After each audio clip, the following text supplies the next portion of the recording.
sont en grève, protestent depuis déjà plusieurs semaines pour dénoncer l'obligation, pour demander la levée de l'obligation du service civil. Vous en pensez quoi Écoutez, ils protestent exactement depuis le 14 novembre. depuis novembre Et c'est pas 2017, nouveau, ils avaient déjà protesté en 2011. 2011, oui. En 2011, Ils ont eu un statut à l'époque. et on avait réglé le problème d'une manière inacceptable, puisque 6 ans après, 7 ans après, ça se renouvelle.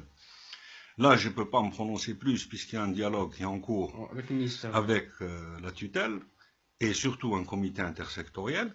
Tout ce que je peux vous dire, c'est, je vais reprendre le syndicat dont je fais partie, celui des enseignants chercheurs hospitalo-universitaires, dont le communiqué petit 1 dénonce l'agression sauvage dont étaient victimes nos résidents, qui sont nos élèves, sous mes yeux, puisque à l'hôpital j'ai vu ce qui s'est passé. Ça c'est le petit 1, la dénonciation.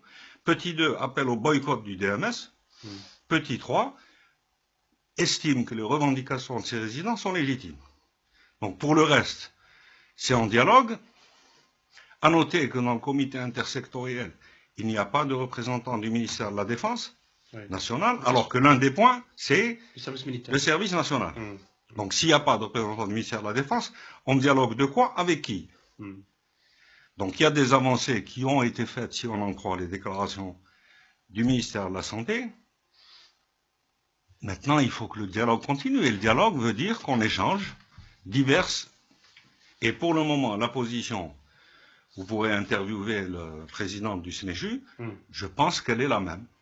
Alors, je ne suis pas arrivé à la toucher, mais rien ne vous empêche de lui dire, de venir dire ce qu'elle pense. Que ce soit elle, que ce soit le vice-président, qui seront parfaitement accessibles. Pour rester tout à l'heure avec le personnel et le manque de personnel, vous avez évoqué dans une récente interview le manque, disons comme psychologues, des nutritionnistes, des manipulateurs de radiothérapie, des biologistes moléculaires, etc. Est-ce que ce problème se pose toujours au niveau des services anticancéreux? Il continue.